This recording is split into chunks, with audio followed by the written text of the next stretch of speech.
Hello and welcome to the Hollywood Persona. My name is Mitch Burns. I'm here with Ant. How's it going, Ant? Hey Mitch, good. Got a lot of good movies to talk about. This time of year is the best, so Yes, I'm and excited. yeah, so the one thing right off the bat, well, I'll tell you the movies that we are reviewing today. Napoleon, obviously, is the big one. Rustin, Ant saw May, December, and Saltburn, and Dream Scenario. He also saw American Fiction, which we're gonna get into that a little bit later. That's a big one coming out. And I was sick, so I caught up on some movies that are on streaming that actually came out like probably 3 months ago, like older ones that I should have caught up with, and I'm going to talk about those. Yeah, but Um, we're gonna also talk. You mentioned the ones that we were gonna also talk about. yes, and I'm going to talk about Matt Voltz's movie A Brighter Summer Day that I was able to Right. see while I was sick, and the Little Black Box movie Orca, and yeah, Elemental, Radical, Night of the Hunted, Anna and the Apocalypse, No Hard Feelings. Like, we got a lot of movies coming to you, so be prepared. Yeah, And as I said, I'm just getting over a cold. I probably sound a little different. I don't know. And I will, you know, be muting to blow my nose and cough a little bit. I got your back. So, yeah, so apologies in advance for that. That's why we are a little later this week.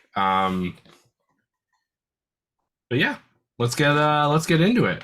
Cool. Um, What do you want to there do we go. first? Go through movie news? Yes. So the big news that has kind of broke over the last week, and I'm gonna read a bunch of stuff here, and then you and I are gonna talk about it after Okay, cool. because I gotta like there's a lot to get through, and I want to like lay it all out for you and the listener, and then we will discuss it. Sounds good. So the big news this week, Melissa Barrera has been fired from the upcoming Scream 7 after playing the lead character Sam Carpenter in Scream 5 and 6. The sequel was officially confirmed by Spyglass Media Group, the production company behind Scream 7 and Scream 5 and 6. It started development just a few months ago, but now they have fired their lead. This is a lengthy story, and I want to discuss it. So, these are the posts from her Instagram story that got her fired. So, these are what they said.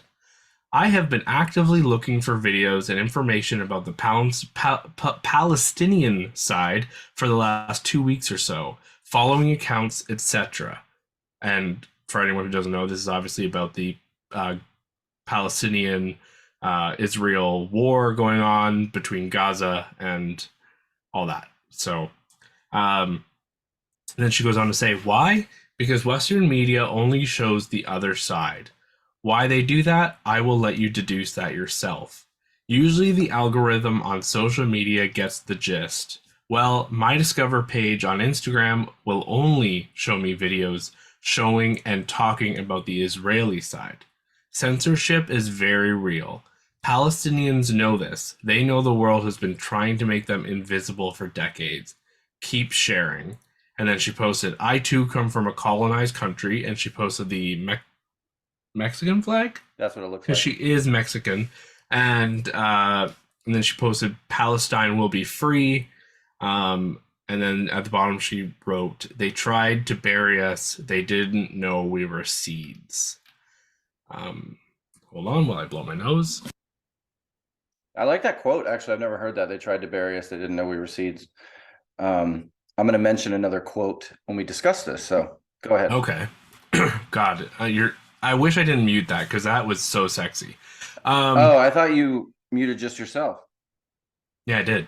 Oh, sorry. You're, Oh, you're you thought I was talking? I was I thought saying you were talking what about you what I just said. said. You know what you said was very sexy too, Ant. I'm like, But that's an interesting way to describe it, but thank you. no, I have heard that quote before, but I don't know who said it. But Okay. maybe she said it. No. After it was reported that Barrera had been fired, Spyglass issues this statement. We have zero tolerance for anti-Semitism or the incitement of hate in any form, including false references to genocide, ethnic cleansing, Holocaust distortion, or anything that flagrantly crosses the line into hate speech. So that is what Spyglass said. That was the statement they issued after it was reported that she was fired. The Scream 7 director followed this up with a tweet himself after he had obviously been barraged by tweets on Twitter and or X and stuff. He wrote, quote, "This is my statement. Everything sucks. Stop yelling. This was not my decision to make." And this tweet has since been deleted. No doubt Spyglass asked him to delete it.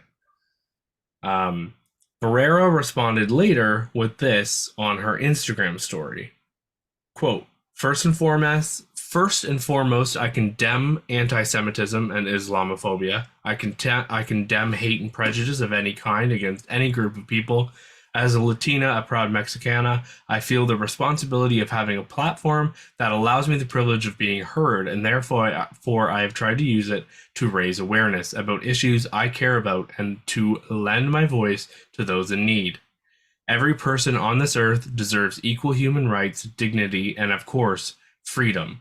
I believe a group of people are not their leadership, and that no governing body should be above criticism. I pray day and night for no more deaths, for no more violence, and for peaceful coexistence. I will continue to speak out for those that need it most, and continue to advocate for peace and safety, for human rights and freedom. Silence is not an option for me. So there is more to the story, but I just want to stop there and then discuss where we are right now with you. What are your thoughts? Yeah, I know this is also a deep, right, you know, right. And we and it's try and not really talk politics here. it's And really my- way. Yeah, sorry. You go ahead. No, you go. My response isn't really going to be political. I tend to lean on the free speech side, usually in arguments like this. I really feel strongly about it. And the quote that I said I was going to mention is one of my favorites by, I think it's attributed to Voltaire, who I don't know who that is. I'm not trying to sound smart. I just know this is a quote that is attributed to that person. I may not like what you say, but I will defend to the death your right to say it. I love that quote because that means I have to support things. I have to let people say things that I don't like sometimes. Right. And in this case, I don't have a problem with anything she said. I think their firing shouldn't. I don't think it should have been fired. She didn't say anything inflammatory or anti-Semitic. I don't think so. And this situation really feels like, you remember, it's called McCarthyism. It's a thing we learned in school. It's when the United States was so scared of communism that, and we saw it in Oppenheimer. Even if you were once associated just by proxy with the Communist Party, you were banned from Hollywood and ostracized.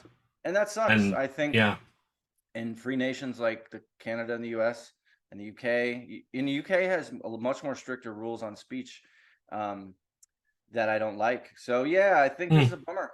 I'm bummed out by this because even if what she said was a little more inflammatory, I still don't think that's a reason to fire her. But what do you think? They jumped the gun. Holy shit, did they jump the gun? They just, like, those were posted. I hadn't even heard any, didn't see the posts. I hadn't heard any, backlash to her posts. And then all of a sudden she was fired. Like, they wasted no time.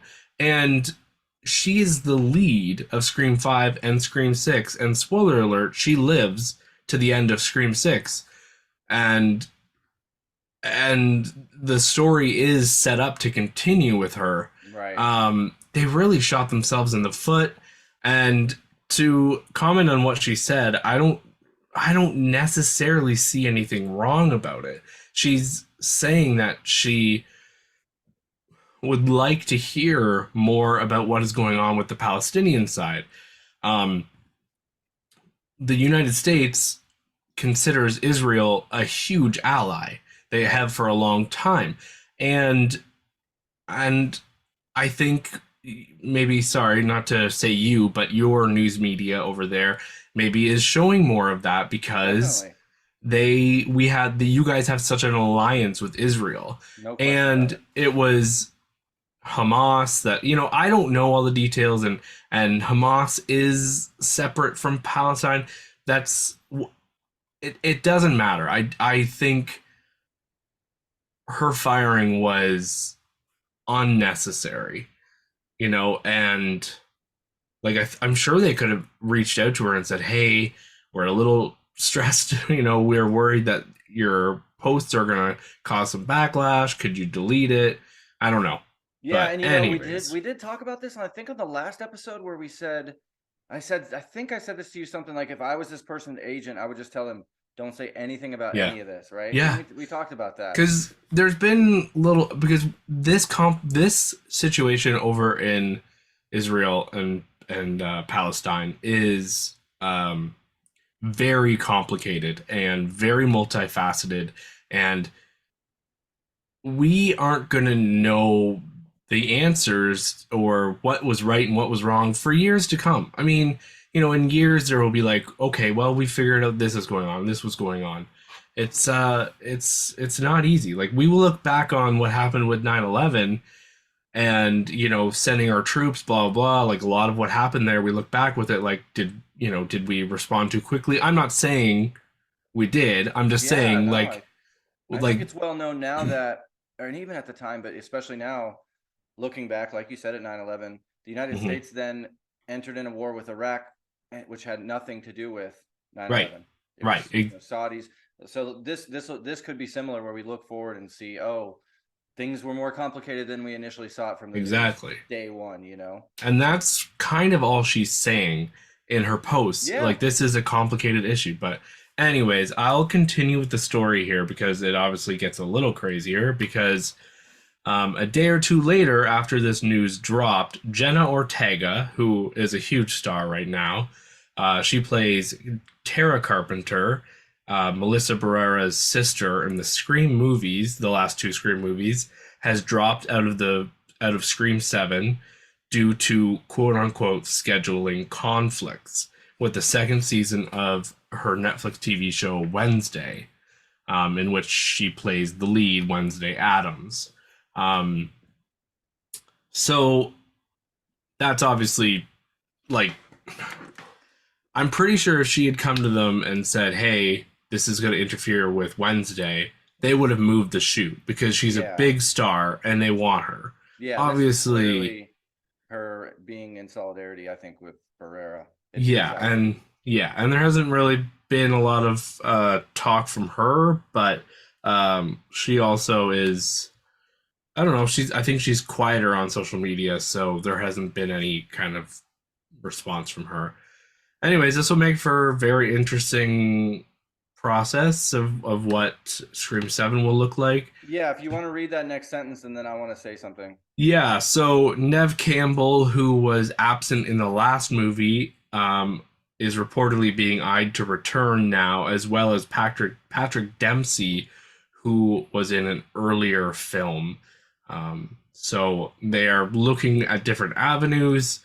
Where they go with this, it's anyone's guess. So I think Spyglass is really in trouble, because if you remember, there was a news story not that long ago where Nev Campbell said no thank you because they wouldn't pay her what she thinks she deserves. And Yeah. So that was so for Scream 6. right. She said no thank you to that because she wasn't getting, she thought I'm the star of this and I'm not getting paid enough to, and yeah, they really fucked themselves over there. Yeah, And right. now they're Because going to now they're gonna come, come hat in hand and say, "Hey, we lost our yeah, 2 stars. I know." So they're gonna have to yeah, pay her a ton of money. Or it would be interesting if she said no, thank you again. We'll see. yeah. Well, and then, they say to her, like in her mind, she knows, well, they don't have to pay Jenna Ortega or Melissa Barrera this, so she can get this. And these movies are making money. Yeah, and this just sucks. It just sucks because like 5 and 6 were great. Or Hmm. I remember liking them a lot. We Yeah, me reviewed them too. here, or at least 6 we reviewed here. And yeah, I mean, I think all of the fans of those movies are gonna say, "Where's Jenna Ortega? Where's Melissa Barrera?" Like, this could really impact Scream's box office, unless they totally pivot and do a reboot and do a whole new story, new cast again. Yeah. Like you said early on, Spyglass really fucked up, I think. Yeah, I think so too. And I think they're probably freaking out right now. I don't Yep, think Melissa Barrera has the career that Ortega has. It'll be I agree. interesting to see where her career goes now. And you know what? I feel bad for her. Yeah, me You too. know, I'm sad that this happened. And to kind of continue with that story, Susan Sarandon kind of was in hot water this week as well. At a rally in New York, she said, quote, there are a lot of people that are afraid of being Jewish at this time and are getting a taste of what it feels like to be a Muslim in this country, so often subjected to violence. A spokesperson for United Talent Agency confirmed later that day or the next day that they would no longer represent Sarandon. I think her comment is a little more kind of cut and dry, and she was, I don't know, maybe she shouldn't have compared the two, Jewish and Muslim, but I don't know. It's kind of silly, like you said, free speech. Free speech when it doesn't, you know, border on hate speech. Yeah, Who yeah, right. Because cares? because the opposing Not who points to what cares, I but just said would be, well, freedom of speech doesn't mean freedom of consequences, and that's true. These are yeah, private yeah, entities. This yeah. isn't a government telling you can't do something, so they have the right to do what they did. I just can disagree with it. Hmm. There was a funny thing that Susan Sarandon's son said after this incident happened. Hmm. He Oh, said, yeah, he said, I'm grateful to see people on Twitter defending my mom amidst a new area of McCarthyist blacklisting, but can you please stop using the clip of her getting her hair done with her honkers out? Because the picture they're using is her with like her boobs almost all the way out. oh my So gosh. that's funny. It's funny that he has a sense of humor. Yeah. I love Sarandon, so as a person and her vibe, Yeah, I don't have much attachment to her. So I know people yeah. like her. Um, but and I want to like her. I just she was in a big show, right? She was in a huge US Was show, I she like think, a at some point. soap opera star at some Yeah, point? And then I remember her being on Friends and then that's right. for like a couple episodes or one episode and I don't know, I just kind of grew up loving her in stuff. And So there was another story. Did you see where Tom Cruise was it Tom Cruise that backed Susan Sarandon? what was it? I'll look it up while we talk about the Okay. next ones because I think there was one where Tom Cruise went into CAA, the big talent agency in LA. Mm, He personally showed up and said, "Don't fire this person." I'll look it up. interesting. The other thing I did want to say quickly is percent chance that Spyglass backtracks and rehires Barrera at some point. Oh, percent. Okay. Because I've been thinking about that because I can't remember the movie now, but I know movies have done it before, and I'm trying to remember if it was. Oh, you're Mm, right. No, you're right. It's been done before, and it was semi recently. I know because I know I'm trying to think of. I know Oh, it's well, there not. was the James Gunn situation. Yes, that That's must be it. that's the Yes, one. Disney Disney came back fired and him yep, and then brought him back for Guardians 3. three. Yep. Like they jumped the gun as well. Um, yeah. So and then the other one, like there's a few I'm thinking of is when Kara good. Um, I don't know how to say her name. I probably got it wrong, but the one girl got kicked off of the Mandalorian, but for Oh, Gina Caruso. Gina. But she's still not on the show, so I Right, guess. right. But Yeah. anyways, So um, Tom Cruise visited the agent who was going to be fired. So one of the agents at CAA was going to be fired, and because his name is Dakhil, he for sparked what? he sparked uproar. Trying to see what exactly. Oh, you currently. Oh, this is what he said. October 18th, he said, this is the agent at Hmm. CAA, which is Creative Agency Agency. Again, I think it's the largest talent agency in Hollywood. Um, he shared an Instagram story from a pro-Palestinian account, which said, quote, you're currently learning who supports genocide, end quote. So she said that, and then she said, this is the line for me. So then it was talk that she was going to be put on leave, let go, and apparently Tom Cruise showed up to the offices and said, hold on, don't do it. Hmm.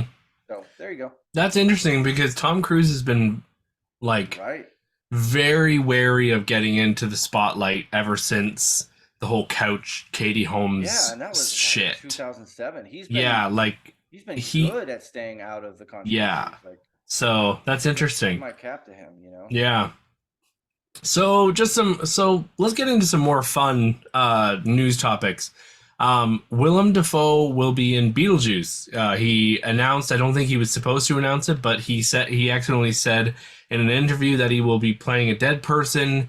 I love the original Beetlejuice, Sure. I think they're and all dead in that, so that's not really a too big of a um, spoiler, right? Isn't the whole well, family dead? so Alec Baldwin and Gina Davis's characters were the dead ones, and then the family that moved in the house weren't That's dead. right. That's And right. Beetlejuice is dead Michael as Keaton. well. Yeah. Yeah, Michael Keaton's So it's Beetlejuice. been a So, very long time since I've seen that movie. I must hmm, have been like a kid. yeah, So I can't wait to. We'll have to do a rewatch and review when this new one comes out. I would I love to do think that. if you watched it again, because I sat down and watched it with my kids, Oh, and nice. there was a couple times where I wish I hadn't sat down and watched it with them because he says the F word at one point. He goes into a stripper bar with a bunch of Right. like prostitutes are brought up. It's more like rated PG-13 than I really thought, but it just went over my head as a kid, right? But Exactly. Yeah. The Blackening, which made $18 million on a $5 million budget, is getting a sequel. That's funny. With most of the cast returning and the same director. I think that cast and crew just had a great time, and Definitely. I didn't love the movie, but I'll be interested to see where the sequel goes. Same. If you Um, remember, I saw that with a majority black crowd yeah, myself, and I think I yeah, remember my review saying they loved it and were hooting and hollering and really enjoying it. I definitely laughed a bit, but of yeah, course it spoke more to that crowd. yeah, So I'm happy to hear this. Let them have some fun movies. yeah.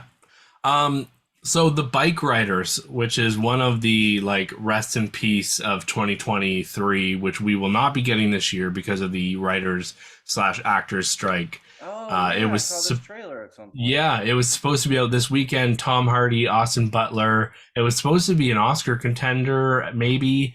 Um, well, anyways, 20th Century Fox, better known as Disney now these days, who owned the movie, um, dropped it. They did. They said, "Nah, we're good. We don't want this movie anymore." 2 days later, Focus Features bought the movie from them, and Okay. but a release date has yet to be procured. But we will most likely see it in 2024. Well, we will definitely see it in 2024. But just interesting. Yeah. Okay. I don't know why. I think Disney is like scrambling right now. Yeah. Yeah. They're We'll talk probably. about that a little later. Yeah. A new Jason Bourne movie is in the works with Matt Damon in talks to reprise the role, and Edward Berger, director of 2022's All Quiet on the Western Front, to direct. But Matt Damon has not signed on yet, Oh, so he that's hasn't. Okay. Oh, but no. he's So in talks. that's yeah. Um, What do you think about that? I've only seen the first two, I What? think. First three, I think, when they Oh, all first right, all right. came out, like You and I haven't was seen the one with Hawkeye, and you haven't seen the one called no, Jason Bourne. no. Okay. I Yeah, remember their watching quality them. tailed off. I remember watching them with my dad and just like being in awe of like saying like, "Oh wow, this is what action can be. Like it can be smart as well." But they're Yeah, that definitely first one was yeah. definitely. But I think if there's a sequel, I will definitely rewatch them all. Sorry. yeah, yeah. Yeah, I'm a little in the middle about this. Matt Damon, he's getting older. Let's get Yeah. younger action stars. I don't know. Yeah. Like I said, the quality dipped down, but I did love that first one. It was a hit for a Yeah. reason. This is Yeah. Paul Greengrass. Yeah. Yeah. That Yeah. sounds Yeah. familiar. Yeah, he's like, He's Canadian. oh, he is. Oh, that's Yeah. cool. Yeah. I remember when the first one came out, everyone was praising him for what you just Hmm. said, the actions, and now people rag on that type of Yeah. shooting, the handheld shaky cam. Yeah. Um, because He's we really have John gotten Wick, we have Mission Impossible. Do we need Jason Bourne? I don't know. We'll see. Yeah, we'll see. Robert Eggers' next movie, which I think is probably finished shooting. I didn't look that up, but it's a remake of the movie Nosferatu from, the 30s or 40s, I think. Yeah, yeah. He's given a few behind the scenes photos and given a release date of Christmas 2024. I posted those pictures on the Hollywood Persona, that picture on the Hollywood Persona Instagram, so you can go look at that now as well, which I didn't. Oh, yeah, right here as well. Amazon Prime has released the first images of the Fallout TV series, slated to release April 12th, 2024. I have played a few of those games.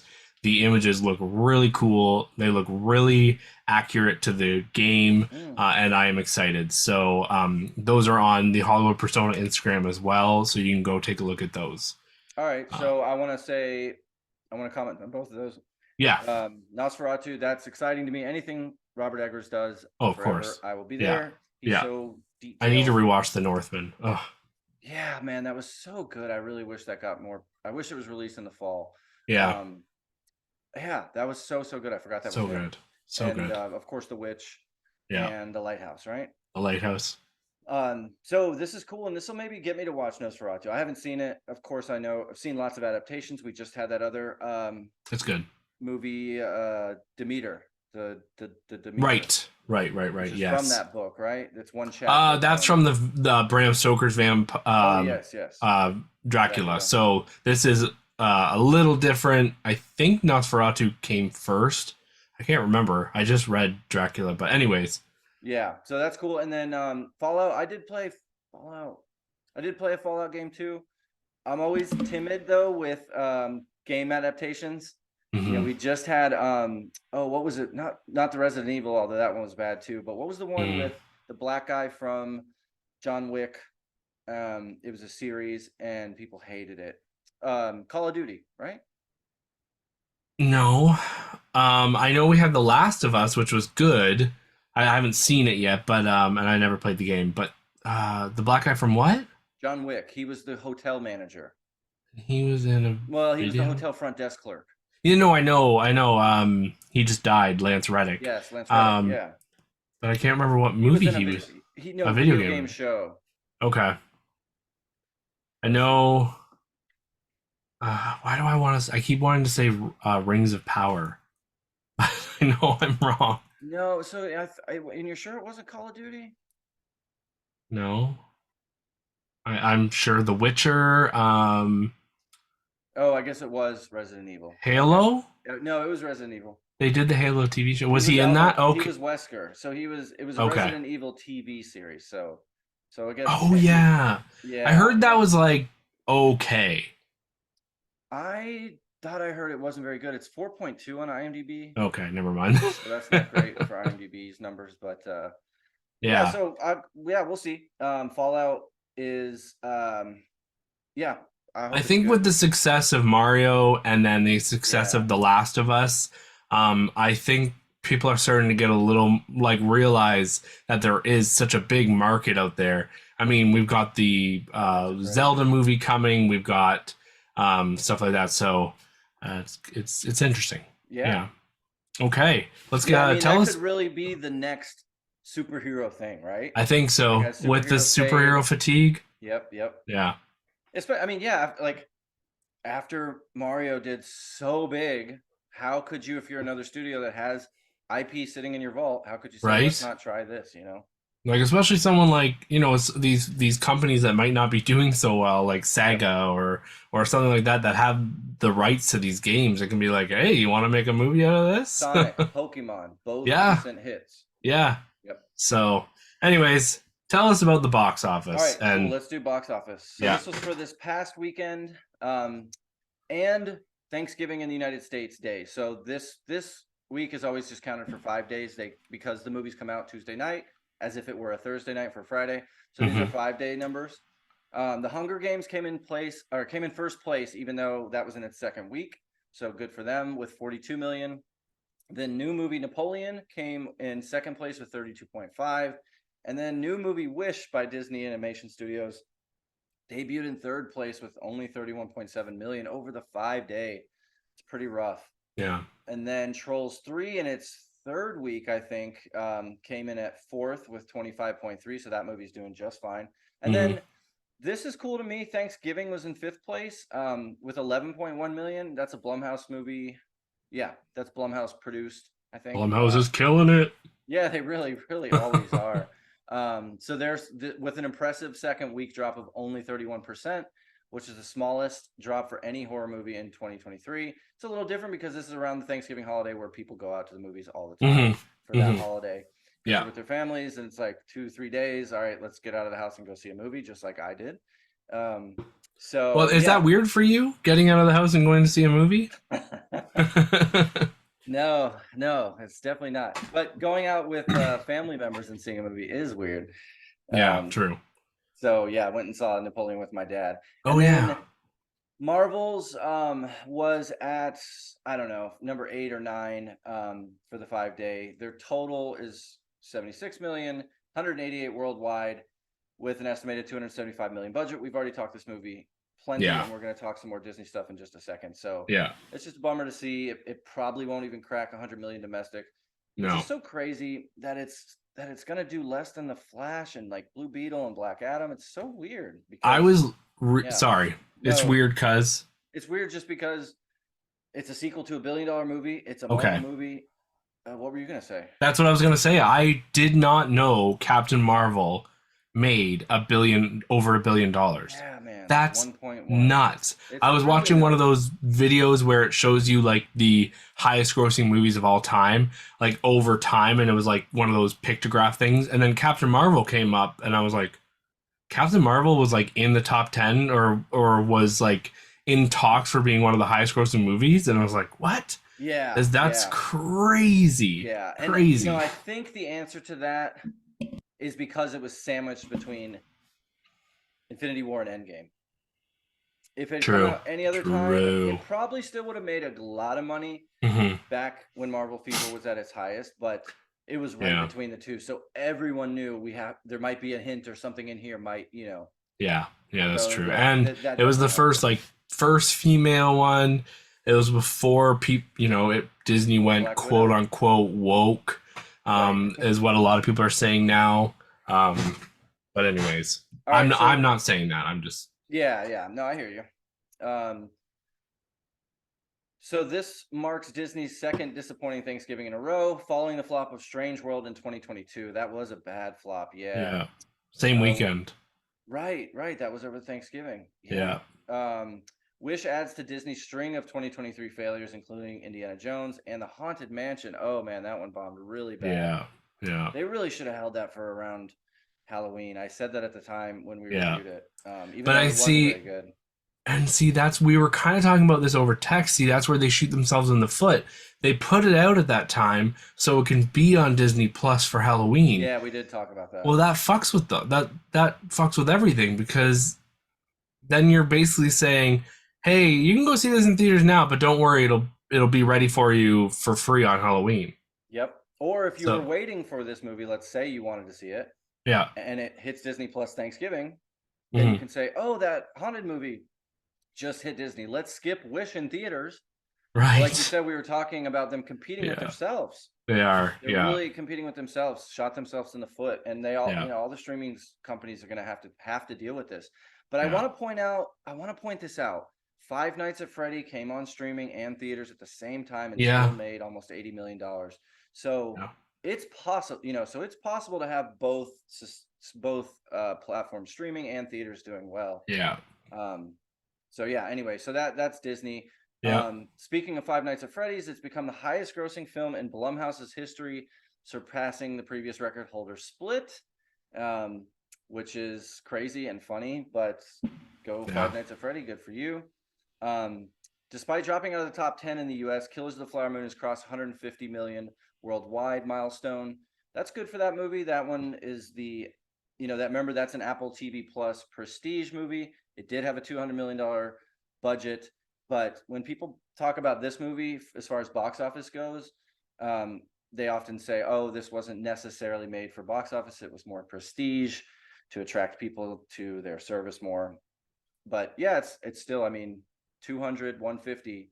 those numbers don't Yeah. match up. So Yeah. you can't say it's great. Very early box office predictions for Timothy Chalamet's Wonka movie are between 35 and 40 million, according to Deadline, which Mitch has to agree with. Oh He's yeah. seen a lot of excitement for this movie, and the promotion has been good. It comes out next weekend, or 2 weeks from now, December 12th. I've been really skeptical of this.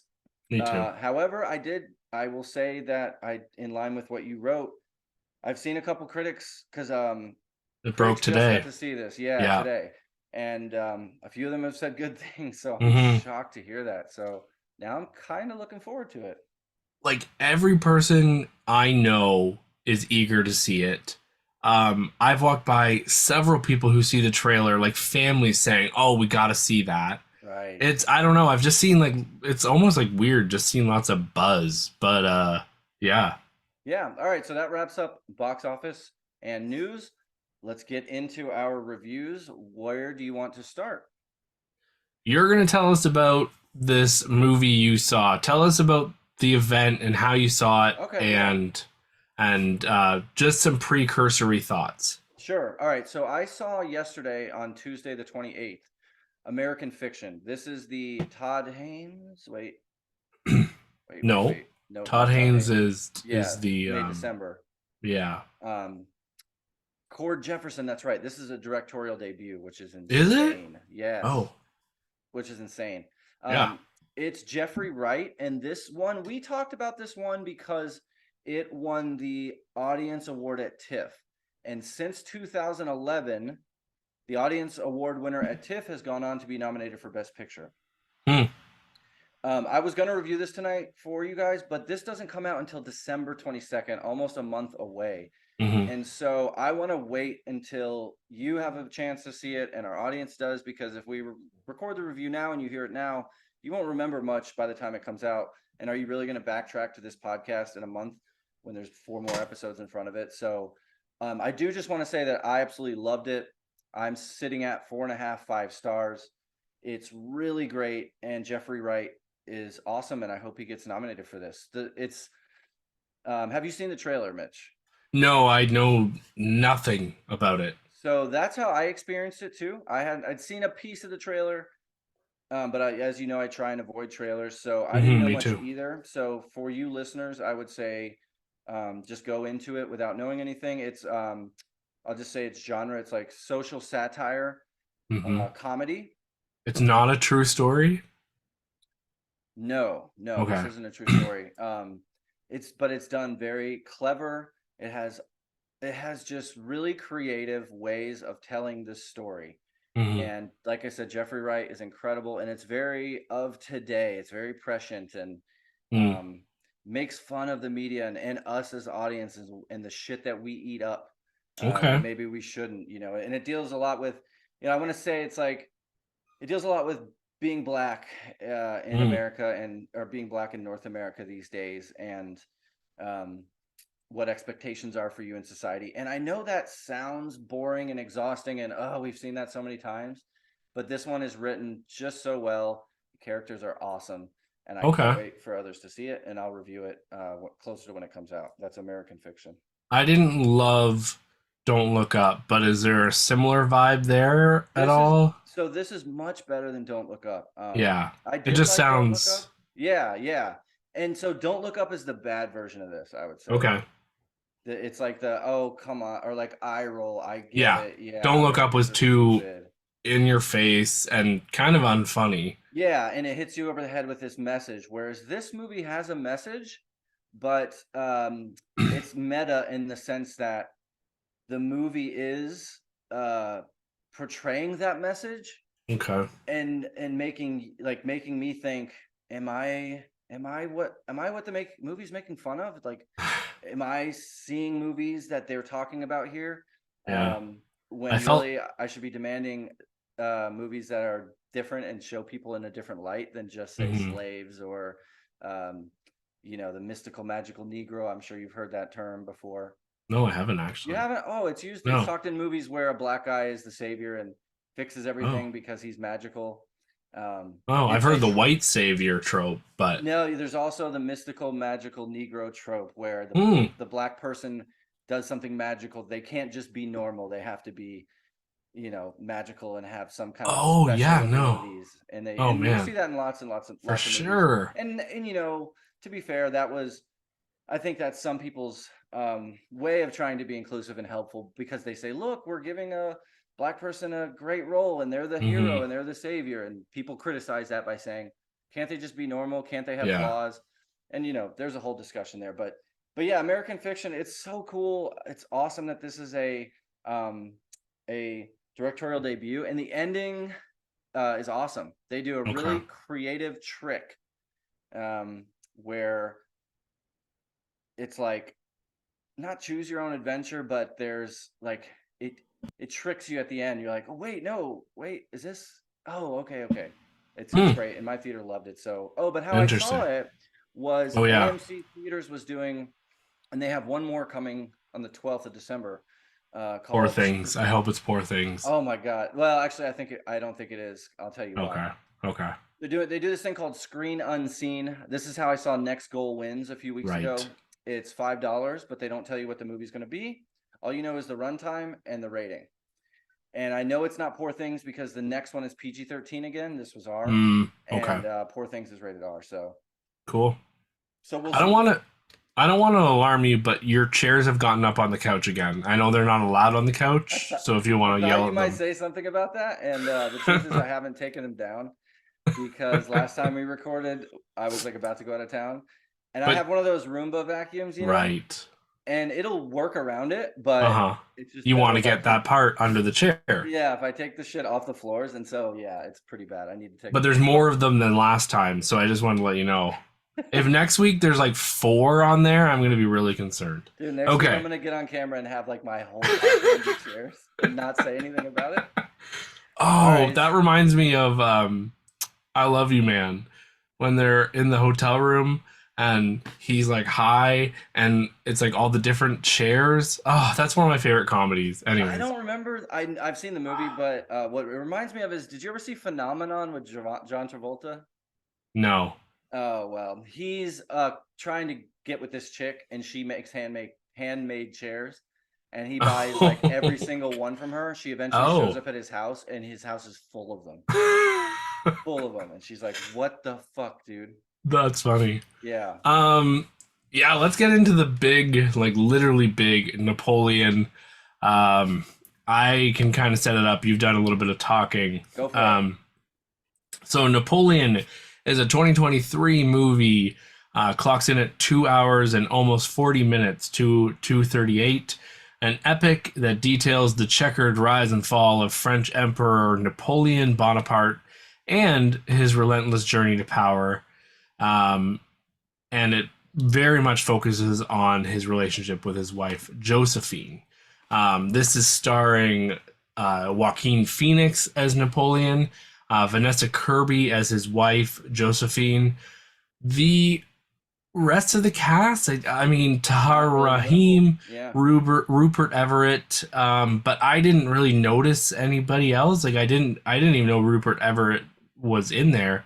Same. Um, this is directed by Ridley Scott and written by David Scarpa, who has written like not a crazy amount of stuff. So I was a little. He wrote All the Money in the World from 2017, which I never saw. I like that one But quite a bit. yeah, it was infamous for Yes, the replacement the of, of what's his name? I can't Uh, remember, but I Christopher Plummer died, right? Christopher Yeah. Plummer replaced Kevin what's Spacey? Kevin Spacey. Thank you. Yeah, that's right. And then he wrote the remake of The Day the Earth Stood Still, and then The Last Castle from 2001. So he hasn't had like a crazy. So anyway, so he is like the only credited writer on this. Um, Yeah, and this is Ridley Scott coming off of The House of Gucci, right? Or The the Last Last Duel? Duel, wouldn't that be his last one? Well, they both No. came out the same year. Oh, you're right. So Duel, then Gucci. yeah. So you were right. Anyways, so this is what's interesting about this movie is the poster says he came from nothing, he conquered everything, That's a good which point. which I found weird because the movie starts where he's kind of already He's a general. We don't I was see gonna him coming say from anything. he came from Nobility. something. He was Yeah. already like a general and kind of higher up there. And it starts with some battles, the French Revolution. Uh, It starts I with Antoinette's beheading, right? Yeah, Marie Antoinette's beheading, which was really interesting. I did dive into the stuff like the historical Oh no. inaccuracies Oh no. No and wonder you were and disappointed. uh, and he obviously was not actually at the beheading. Right, But right. anyways, I really want you to tell me your feelings about this before Okay. I go into mine Sure. because I'm a little more negative on Yeah, this. yeah, and I want to hear it. So Sure you do. I got to hear that Mitch was a little disappointed by this before I saw it, and that definitely helped lower my expectation. You know, it's such an expectation game with seeing movies. It really often is. Um, but so I really liked this movie. I liked it quite a bit because of my expectations again. So I would Well, describe maybe not only because of your expectations. definitely, yeah, not only, but that really that helped. I Yeah, heard it was getting mixed reviews, not just from you, right? Because for as sure. much as I respect you, your word on a movie Sure. isn't the gospel, right? So I'll take that into What? consideration, everything else. And it um, was like, 50s to 60s on Rotten Tomatoes, I yeah, think. right. Yep, So, yep. So I would describe this movie as half battle and war scenes, half his psycho codependent relationship with Josephine. mhm, And there's rumors there's a 4 hour cut that might be coming to Apple TV Plus eventually. mhm, Scott said that. Um, but what I liked about it, I liked the battle scenes. I thought mhm. they were really excellent. And I feel like Ridley Scott can deliver the hell out of some scenes. Yep. First battle scene we've seen is Napoleon sieging on a castle that's on France's land in a strategic point so the British can really dominate them. And they sneak up at night and they use fire beautifully. A cannonball comes and goes right through the chest of his horse, and it's totally gruesome and bloody. And I was just like, wow, holy shit, this is crazy. So yeah, the battle scenes really took it far for me and made me like it. There's several others. There's another where cannonballs are crashing through soldiers that are standing on ice, and it's the winter, and we see it from above, we see it from below the ice, so we're looking up at ice in the water, cannonballs come crashing through, blood Mhm. is just dripping everywhere. It's very, very stylized, and I was impressed by it. I thought it looked great, and thought it was very realistic as far as the costumes and the set designs, the amount of extras they have. um I think Joaquin Phoenix does a fine job.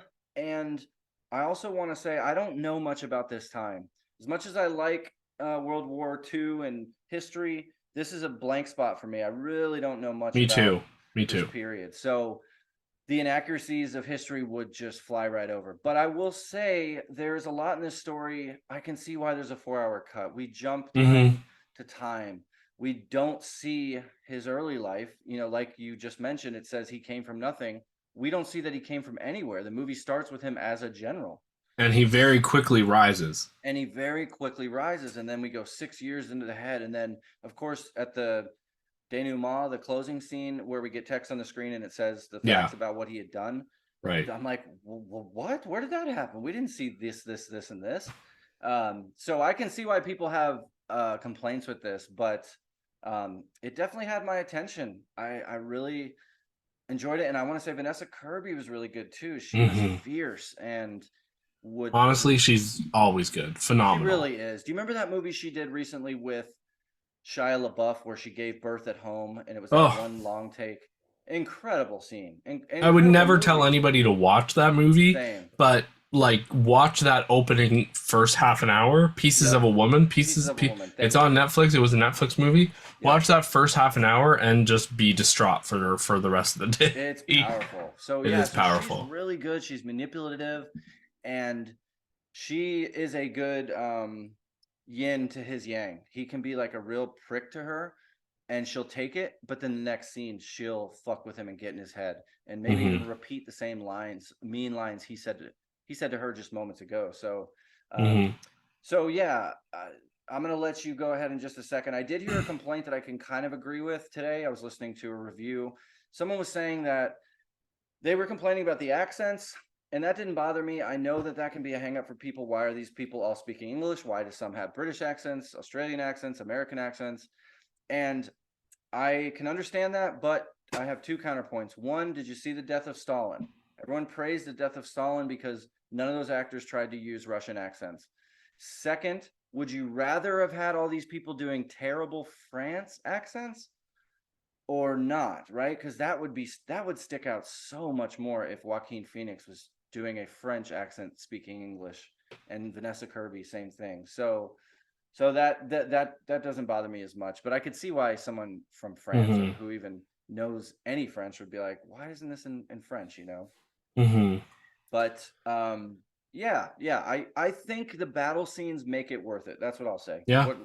What don't you And like? if you have any interest in seeing this movie, you should see it on the big screen because the at home, like the battle sequences in this movie rival the battle sequences in some of the later seasons of Game of Thrones and you know, Gladiator, maybe. yeah, Gladiator, something like that. He does a really good job, and the CGI in those scenes is flawless. Like he does a really good job of yeah, the Yeah, I didn't ice. notice any. I didn't notice any Me scenes. That's neither, a good point in bringing that up. I didn't except know. for the horse scene.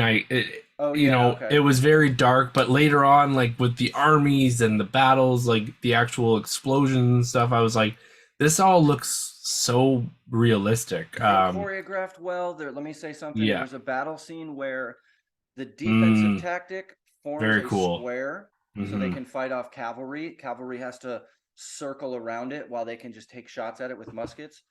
Cool. I don't know if that happened in real battle, but it looked great Yeah, on film. So it did because I've read about it in books, in the war books I've read, um, and stuff. So I think that's the first time I've ever seen anything like that on screen, um, and it was very reminiscent of the Battle of the Bastards, from Game of Thrones. I don't know if you've ever watched Game of Thrones, but I'm currently on a rewatch. So, um, I think everything that was wrong with this movie really bugged me more than it did you, and I think there's two camps. Like you're either bothered by these things or you're not.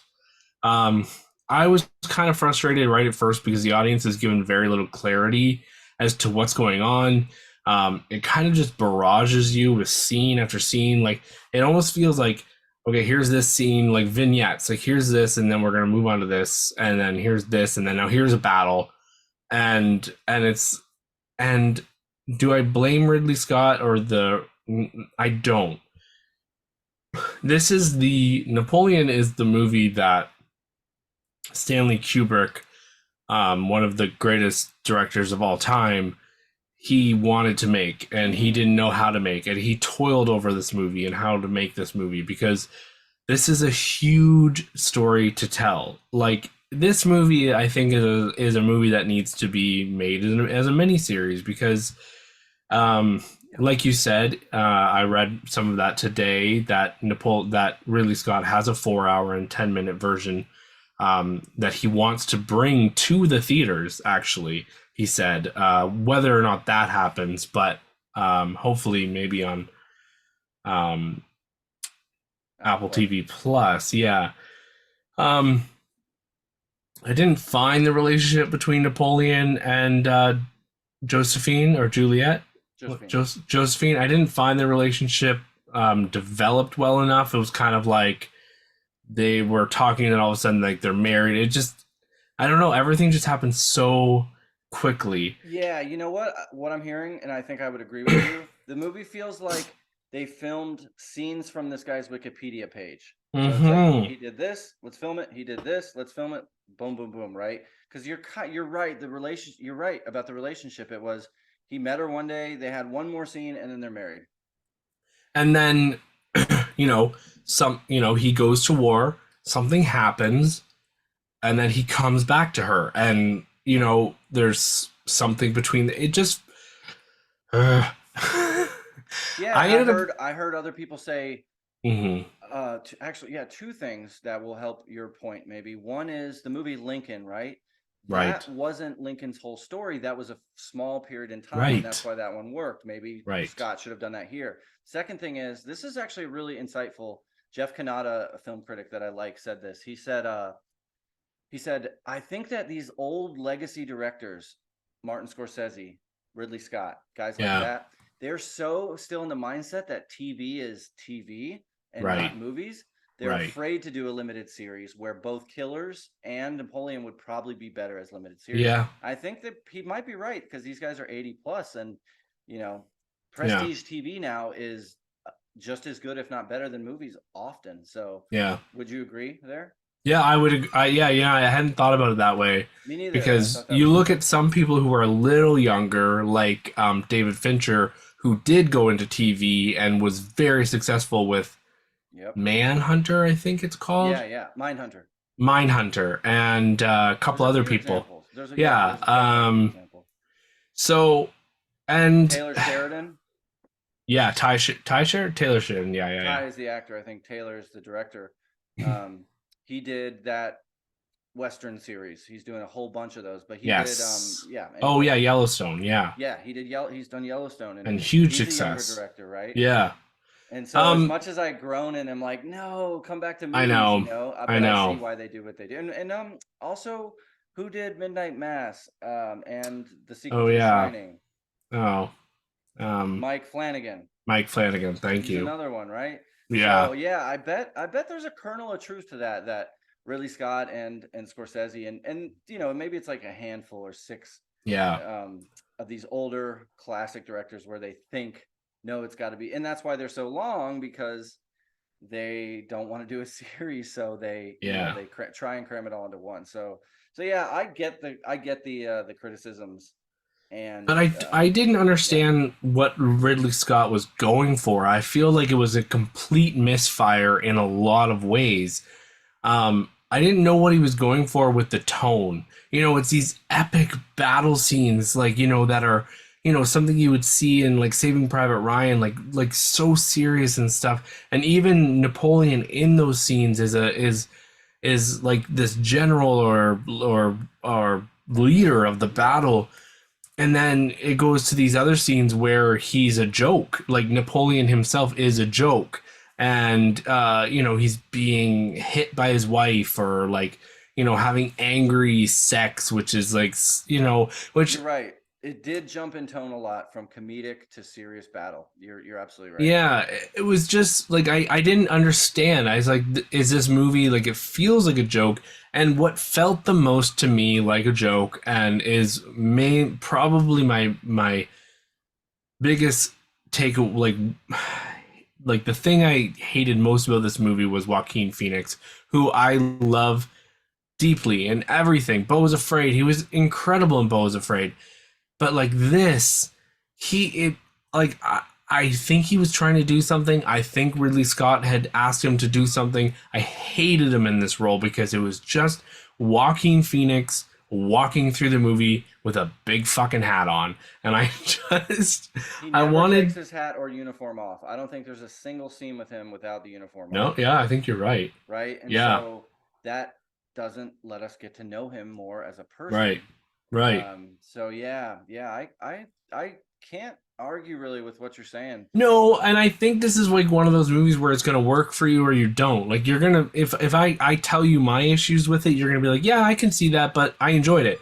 Like I think arguably for me, I think for everyone this should no matter what be at least a 3-star movie because of those battle scenes and how well a lot of this is done and how well it's shot and the stuff.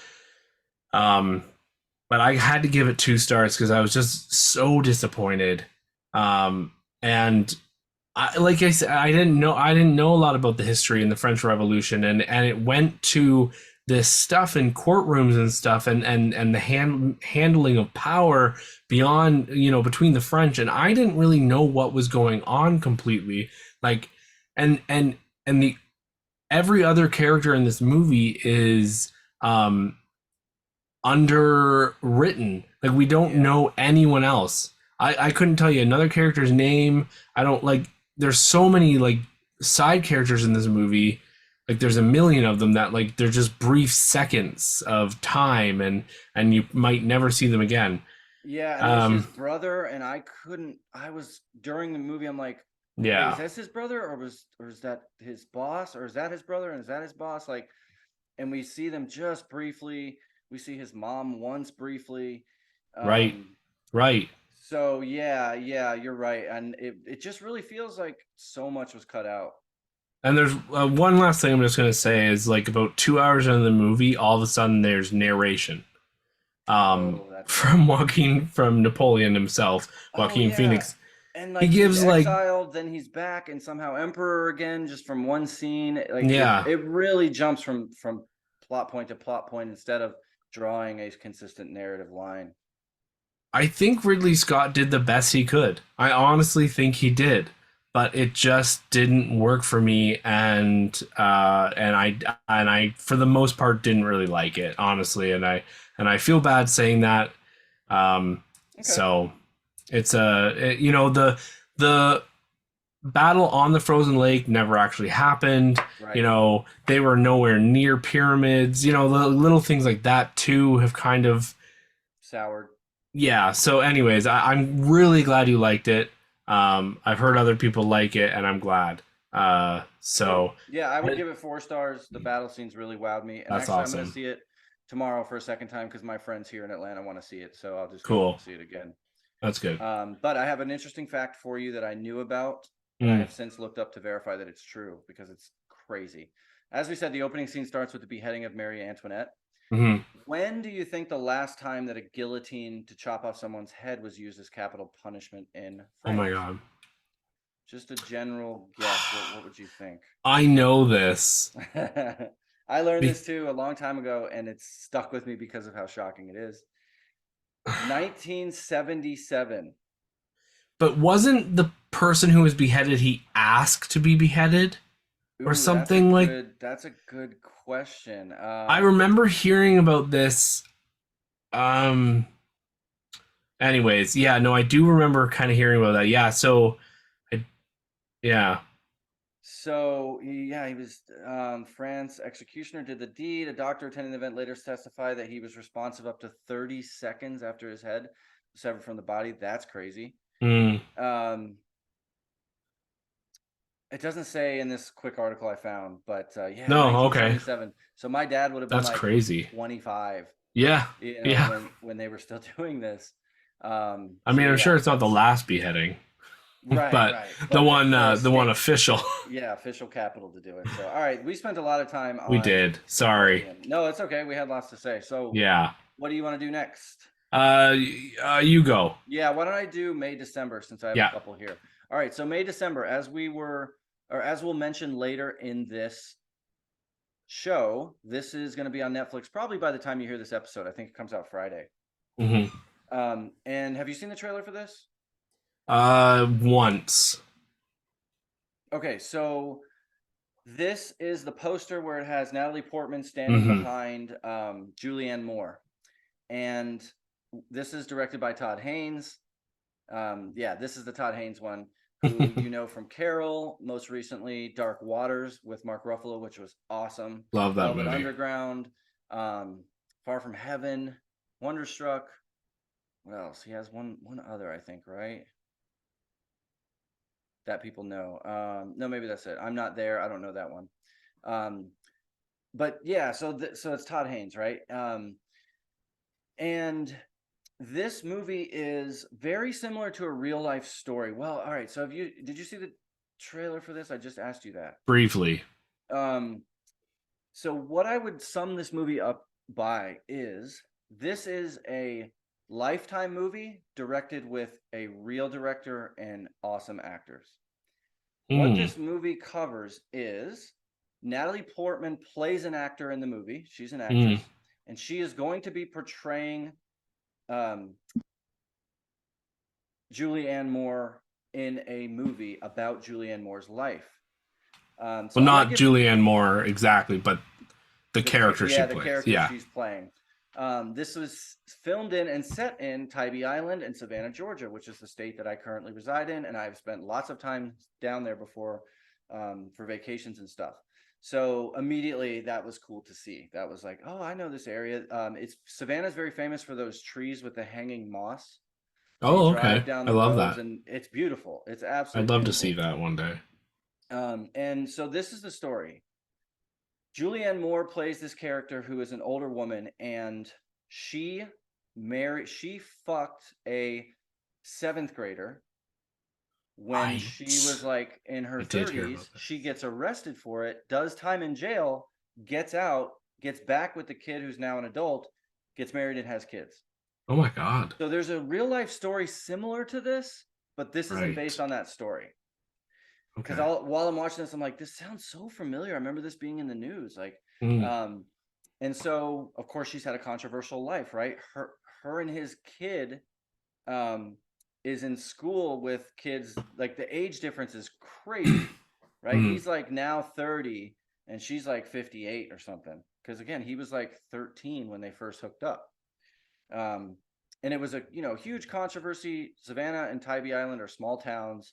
It was national news. She did real time for it, Mm. and Portman is there to play her, and it so that starts to cause rifts in the relationship, as you can imagine, right? And that plot sounds like a Lifetime movie, right? Like young love, prison. So Portman comes into town to interview everyone, the family, the kids of theirs, the lawyer when it happened, and things start to unfold and get worse, right? This causes stress on them. They still live in the same area, and she asks her, why do you still live here? Wouldn't you have moved away because of all this? And she's like, no, this is our home. Why would we move?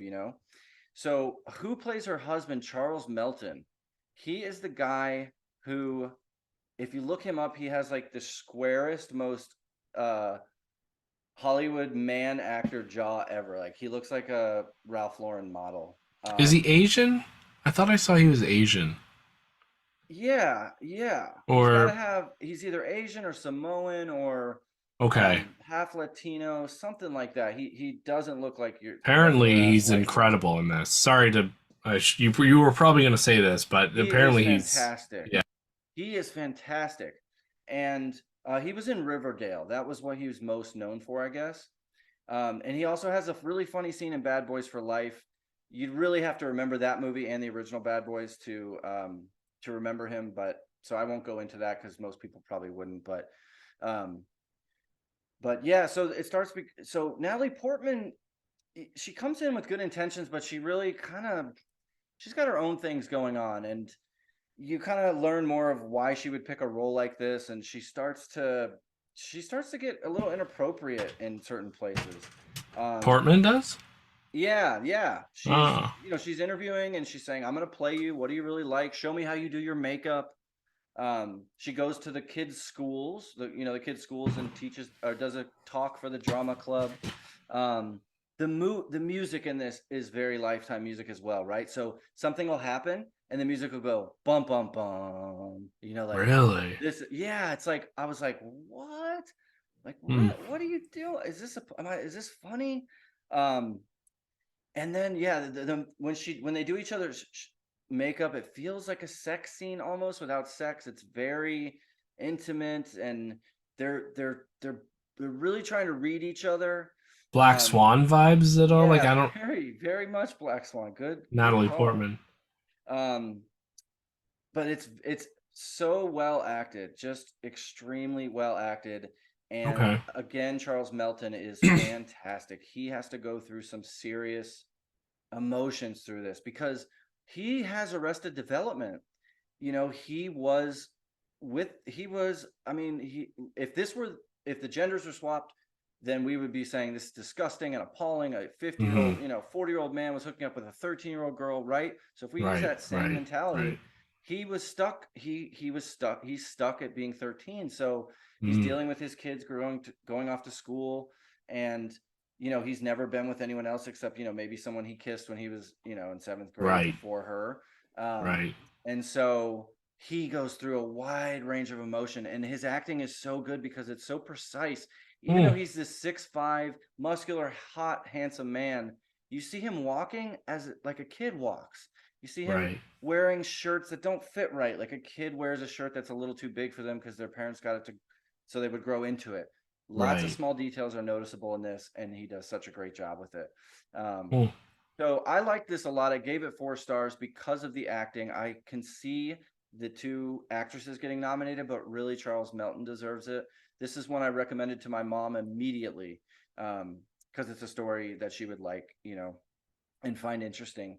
Cool. So I recommend this to anybody. It's well, anybody an adult. There's a lot of like innuendo, and there's a couple little sex scenes, nothing too graphic, but Right. yeah, definitely an adult movie, but very, very good. Um, Todd Haynes did it again, 4 stars for me. So if you see this on Netflix, Cool. check it out. I liked it. Yeah, Netflix this weekend. I think Friday. I think Yeah. December 1st. So yeah, we will talk about that later. I'm really excited about that. I love Julianne Moore. She always kind of picks these kind of movies where it's a little taboo or a little sexual or a little, she's drawn to things that are a little interesting. So Yeah, and just another thing here, she has a daughter, and she plays naive, like she plays like she did nothing wrong, and this is who I love, and in other countries, this type of relationship is totally fine, but just in the US, it's not. But then there's other times where she drops some lines where we think, oh, you know exactly what you're doing right, and what right. you did. Whereas she plays like, I did nothing wrong. Oh We're in wow. love. It's really interesting. It's really, really interesting. Hmm. I was surprised I liked this. And I didn't know, I hadn't seen the trailer when I walked in. So the opening scene is we're at the big house. They have a very nice house, a big pool. They're on the ocean. It's a really fancy place. But so the Charles Melton's cooking on the grill, and she's like, "Honey, I'm gonna go grab the blah." And I was like, "How is that guy her son?" I'm like, "He is way too young for her. This is ridiculous." And then the plot unfolds. I'm like, "Oh, okay." Right. So Ah, yeah, if you come across it, I'd recommend it. But it's very, very good. I'm excited for this one. Todd Haynes is great. Yeah, Um, so I'm just gonna quickly talk about Rustin. yeah, Um, yeah. you talked about this one a few weeks ago, I think, because you caught it in I theaters, maybe did. Yeah, I think last. two. I think maybe 2 weeks ago.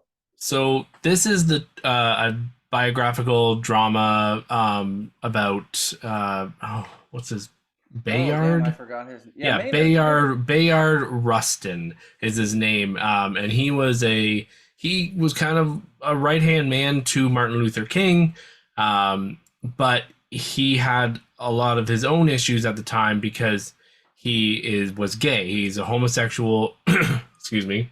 In the 60s In when the totally '60s, not acceptable. And he's a yes, black man. black man.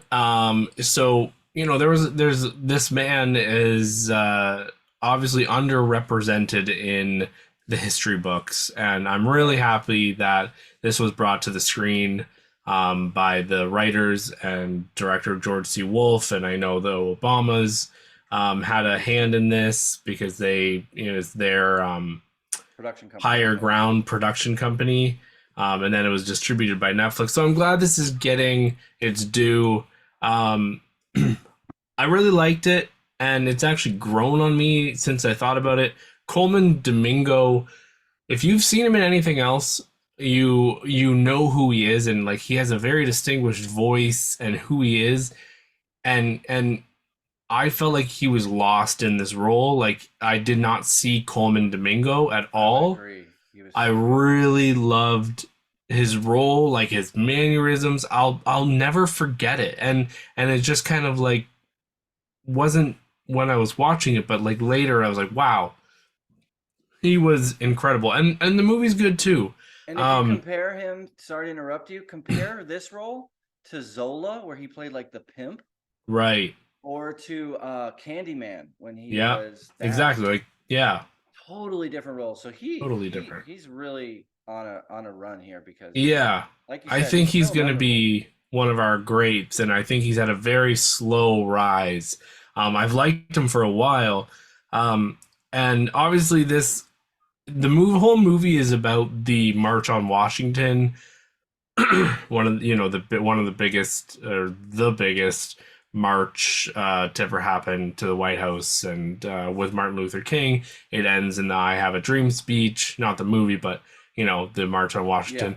I think I think overall this is really good. At times it maybe slips into the melodramatic, but Sure. um and Audrey McDonald is a little out of place here. Jeffrey Wright's good. He's got a little part, and That's right. the guy playing Martin Luther King was great. As soon as I saw him, I was like, "Okay, that's Martin Luther King. That's Yep. good." Right. Um, and then Chris Rock actually was good. I know he looks weird with the gray hair and the mustache, but he was good. Yep. This is on Netflix now, and I think I don't see anyone really walking away from this saying I disliked that. It's overall a good movie. I think it's a 3.5. I think 4 star for me. I really enjoyed it. So yeah, Cool. Yeah, I liked it a lot too, and I'd yeah, recommend it to just about anybody. We've seen lots of inspiring black movies, and this is yeah, one from a different angle, and his yeah. We character's interesting enough. and I hate to say that, but I that was something I kind of was thinking. I was like, we in the last 10 years we've gotten a lot of powerful black stories, and I think of like great ones like Mudbound or 12 Years a Slave, and then there's Selma. there's been ones. What's that? Selma. Thelma, and then there's been ones that have kind of like I don't know if it's people cashing in on that or something, but there's been ones like Harriet was just terrible, and um but anyways, so it's just really nice to see. This is really good, and about a man who I think there should have been I'm glad there's a documentary biopic about him now. So Cool. anyways, tell us about Saltburn. Yeah, I'll do these next two. And I'll be kind of quick on Saltburn because I imagine you'll probably end up seeing this. Yeah, I might even go this weekend Yeah, this is one you and or John would really for need to sure. see. Definitely I need to know, see. I know. So Saltburn is Emerald Fennell's next. It's her sophomore effort, right? She did Promising Young Woman and won Hmm. an Oscar for it. Um, and it's produced by Margot Robbie as well. We have Barry Keoghan as the lead character, Jacob Elordi, who just played Elvis and Priscilla, Rosamund Pike as Elordi's mother, Richard E. Grant, who we love from The Lesson, remember? Yeah, I love Richard E. Grant and Yeah, everything he does. Yeah. right. Um, and kind of a small little-ish cameo from Carey Mulligan. She plays Jacob Elordi's Mm, sister. mm. And all right, so what this is a little bit long. It's over 2.5 hours, I think. And if you know nothing about it and you want to see this, then don't let me tell you the premise because I didn't know the premise when I went in, and I think that is a good way to go for it. So I'm going to give away the premise here and compare it to another movie. Okay. Um, so this is very much like a kind of updated The Talented Mr. Ripley with Matt Damon from 1999. Right. Barry Keoghan has played a character in lots of movies very much like this, right? Where he seems unassuming and we kind of find out that maybe he's a dick, maybe he has ulterior motives, and that really is what we get here. And I feel kind of bad saying that because you don't really learn that until act 2, but the trailers give that away, the plot summary gives that away, and that was kind of the problem I had with it was the first act. So here's the story, right? So Barry Keoghan, Jacob Elordi, they go to a very fancy school, Oxford, something in the UK. Elordi is the popular hot boy with all the girls, and he comes from a wealthy family.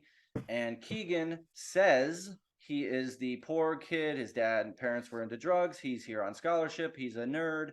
People call him Harry Potter. And so he is, of course, very envious. We've seen a story like this before. He wants to Hmm. be in the cool crowd. He wants to be hip with the kids, with the cool kids, and get invited to the cool parties and get girls and all that kind of stuff. So he does something to insert himself in that world, makes quick friends with Elordi, and the movie really starts when Elordi and Jacob Elordi invites him back to his manor for the summer, and the manor is called Saltburn, hence the title. That's where we see Rosamund Pike. That's where we see Richard E. Grant and Carey Mulligan, right? So that's what the story is. This story is has some shocking sexual items in it, some gross ass stuff that is just nasty. And people in my theater were like, "Oh my God, what?" And you're like, and you're the motivations of this kid are starting to be like, wait, does he want this guy? You know, in the movie You're opens, yeah. the movie opens with Barry Keoghan saying, talking to us, the audience, would I say that I was in love with him or that I loved him? So you kind of get Right. from the jump that there might be some more than just him wanting to be best friends. Is he really jealous, like to the point of committing crimes to be a part of this guy's life and be involved in the family? So yeah, so that's Saltburn. That's where it goes. Let me just talk about. I think that this could have been a little better if it was cut down a little bit. I think a lot of the shocking scenes are more so there to try and shock the audience instead of helping the story. And the biggest problem is the motivation of Barry Keoghan gets confused. We are shown that he wants certain things, but then his actions don't necessarily line up with that by the Hmm. end. Hmm. You know, it seems like he wants, yeah, a certain thing or a person, but then the end he ends up with something else and he seems really happy with it. Okay. And yeah, I was like, well, wait, I thought all these actions you did before this were to get you to this goal, not this one that you got. So Hmm. I ended up leaving this movie when the first time I saw it, not because it was bad, just, you know, I go to the theater a lot. I had some drinks with friends. I just wasn't in the mood for a long, weird movie. But I went back to it last night or 2 nights ago after seeing Dream Scenario, and finished it up. So yeah, once you see that, I think you really should see this, and I will. we'll go in depth. The reception seems to be mixed. I've given it 3 stars so far. The style is there, the costumes. This looks like a place in England I would love to go visit and party at. But yeah, I think it could have been tightened up better, written a little better, and maybe cut down just a bit. But both Rosamund Pike and Richard E. Grant are great, Hmm. and Barry Keoghan's awesome. You know, Yeah. Killing of the Sacred Deer, The Green Knight. He's even the Eternals. He plays a character that seems like he's probably cool and okay, but there's an underbelly of a dark side there. Joker in the Batman movie he Hmm. played. Yep. He's kind of playing the same character, kind of like a Paul Dano in There Will Be Blood. You know. I loved him, Um, and he had such a small role, but in shit, what was that movie that we all loved from last year with Colin Farrell and oh yes, Brendan Banshees of Gleeson? Inisherin. Banshees of Inisherin. Yes. There's another one of those. So Yeah. yeah, Such he's a an small interesting role, but so actor. great. And I like Jacob Elordi in this way better than him as Elvis. Yeah. Way better. In Elvis, This sorry. also has, yeah, sorry, one more thing. Archie Madiqui, the kid from Gran Turismo. Oh, okay. He plays Jacob Elordi's kind of adopted cousin. Okay. Oh, So yeah, yeah, yeah. it was cool to see him. So yeah, so that's Saltburn. Were you gonna say something? Nope. I can't Okay. remember now. So that's Saltburn. When you see it, we can talk about it more in depth, but I wanted to mention it since I saw it. But yeah, 3 stars, 3 stars so Okay. far. So next one is Dream Scenario. This is Nicolas Cage. Have you seen this trailer? Oh, I've seen this trailer a few times. Yeah, All right, and it's eight. and I've heard like the film vault. Several people review it. So All right, cool, right? So this is A24, Nick Cage, and it's very high concept, right? And yeah, you know, for anyone who doesn't know, high concept means a movie you can describe in like one sentence. Man yeah. starts a baseball team and they win the World Series. This is all of a sudden people start dreaming of Nicolas Cage. He's a very unassuming professor at a middle school or a mid university. He's very, you know, he's bald on the top of his head. He's got the horseshoe hair around here. He wears just old dad clothes. He's kind of a pushover. He has a normal wife, normal family, blah blah blah. And all of a sudden, people start having dreams of him. People that Hmm. don't know him, they Hmm. see him in public and like, holy shit, I had a dream about this guy. That's His crazy. students, yeah, it's a Yeah, really great it's a great idea. idea. Yeah, Really it's great just idea. I don't know. Yeah. And to show it to us, it uses clever ways of showing us these are dreams. And in the Hmm. beginning, he is in these dreams, he's doing nothing. Someone's Right. at a car accident, someone's dying, and he's just kind of standing there looking at him like, oh, Right. okay. And in the opening scene, we see his daughter and him are outside. He's raking leaves. She's sitting by the pool reading or something. And all of a sudden, she starts getting lifted up and then dropped, and stuff starts flying in, shoes and keys. And he's just standing there raking, saying, "It'll be cool, honey." And so his family and his students are like, "Hey, it's kind of weird. Why don't you help in these dreams?" And he's like, "Yeah, wait a minute. I'm a good guy. Why am I just standing there doing nothing?" Then something in the movie happens, and now the dreams become like kind of fucked up. There's Mm. people are being sexually assaulted by him in his dreams. Oh my People are God. being murdered by him in their dreams. Okay. And it gets to a point where the kids in class won't go to his class. They go to the school administrator and say, "We're too scared. We're too triggered." And Huh. again, this poor guy's like, "I didn't do anything. I Yeah. literally did He nothing." literally didn't do anything. Um, I heard it's a pretty good commentary on fame and TikTokers and YouTubers just climbing to fame all of a sudden, and then maybe what happens to them, canceled, whatever, right? Definitely, definitely, it definitely is. And there's even a scene where someone says that because something Oh, happens where someone comes into his house and is like, "I have to kill you. oh You're my God. tormenting me." And so he speaks with a lawyer, and they talk about getting security cameras and stuff. Um, and um, it's very much like that. Yeah, it's like, you careful what you really want, because Right. it comes with some shitty consequences. And I like Interesting. this movie a lot, and I was so in the bag for this until the third act. I'm not going to give anything away, but Right. the way they close it up is, it sucks. It's just not great. They could have done it better. This is still 3.5 stars for me. Michael Cera's in it in a fun role. There's a great scene where there's a person who has this kind of sexual dream where she says, "I see you standing in the corner," and then you just walk over and kind of pull my hair back and start making out with me. And Mm. and so she's like, she wants to like recreate it with him, and he's like, Oh, "I'm a married man, I can't do something like that." And it's really funny and really clever, and I like this a lot. I don't think I said who directed it.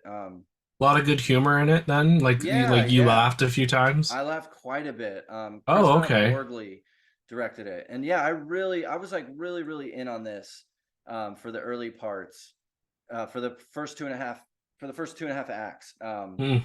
And this is a great role for Cage. It's Yeah. different from what he plays a lot of times. He's very calm and unassuming and like nice and coy. It's not Yeah. him crazy and like in Mandy. I think the I think he casting can. Yeah. was done really well. The sisters and his daughters and his wife, perfectly cast. They look like they could be his daughters. His wife looks like it would be someone like this wife. I forgot her name. We've seen her in other stuff. Um, and there's some great details. Like, he took his wife's last name. We meet someone else, and he says, "Oh, I took my wife's last name." It just shows you he's kind of a pushover. He's a soft Right. guy. He's a guy that'll take his wife's last name when they get married. Um, Ari Aster produced this movie and wanted the role for Adam Sandler.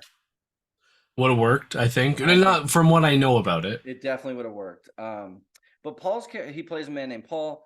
It's a little frustrating because he can't see the big picture. Like, stuff starts happening and he can't just accept it. He's in a restaurant and people are like, "Hey, you're scaring my wife. You were in her dreams. Can you please leave?"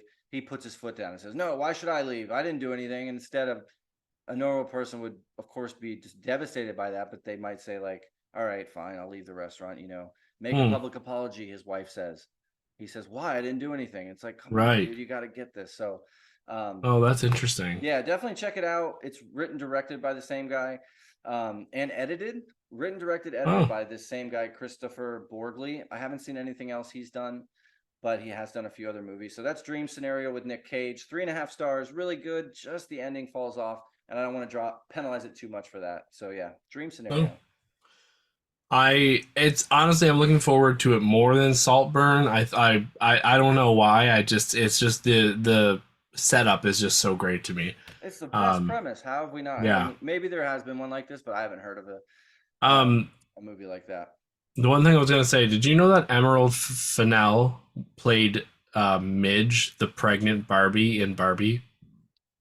Oh my God, no! Because I've And seen a bunch of memes about Saltburn, and like it just shows like Midge, the pregnant Barbie, and they're like, this is the person that made this that's like totally her. monstrosity. Yeah, that's totally her. I know exactly what you're talking about because I've She was an seen actress SNL. first, and then became a director. Sorry to cut you off, but to become and then became a director, That is and so funny. yeah. Yeah, and I So like her. And I like her. genre bending in her. Yeah, I like Promising her. Young Woman is one of the best And movies it I was so think good. It was of this so decade. good. Yeah, So I want her to keep making movies.